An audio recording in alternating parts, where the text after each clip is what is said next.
আপনারা জানেন আগামী শুভ নববর্ষের আপনাদের অনেক শুভকামনা জানিয়ে দেয়। ওই দিনটা বাংলা দিবসও আছে। আগে বাংলা দিবস ছিল না, অন্যান্য রাজ্য দিবস ছিল, কিন্তু বাংলা দিবস ছিল না। তাই আমরা পয়লা বৈশাখ, শুভ নববৈশাখকেই আমরা বাংলা দিবস হিসেবে ঘোষণা করেছি। আপনাদের সকলকে তার জন্য আগাম শুভ অভিনন্দন রইল।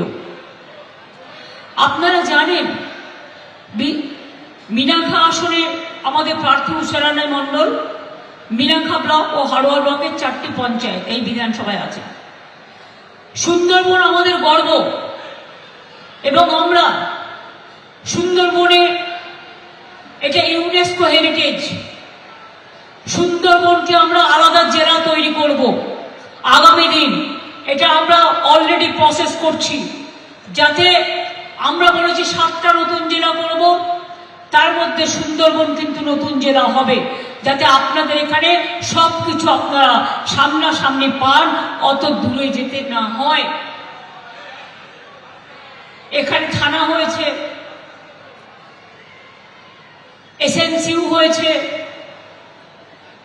মাদার অ্যান্ড চাইল্ড হার্ট হয়েছে, আপনারা জানেন পলিটেকনিক হয়েছে। অনেক টাকা খরচা করে এই সব ব্লকগুলোকে পানীয় জলের ব্যবস্থাও করা হয়েছে। একদিকে ভেরি, অন্যদিকে চাষবাস, অন্যদিকে মানুষের রুজি রোজগার।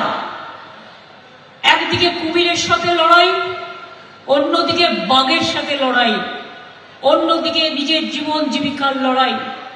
এই লড়াইয়ে সুন্দরবনকে নিয়ে আমরা একটা প্ল্যানিং করছি নতুন করে। যদিও আমরা 5 কোটি ম্যানগ্রোভ লাগিয়েছি। ম্যানগ্রোভ গাছ, যে গাছ নদীর পাড় শক্ত করে। আমরা সুন্দরবন নিয়ে একটা মাস্টার প্ল্যান তৈরি করছি, যাতে এই নদী মাতৃকা দেশ, বিশেষ করে বাংলা হচ্ছে নদী মাতৃকা দেশ। একদিকে ইছামতি, তো আর একদিকে হচ্ছে ভাগীরথী। একদিকে দীঘার সমুদ্র সাগর, তো অন্যদিকে গঙ্গাসাগর।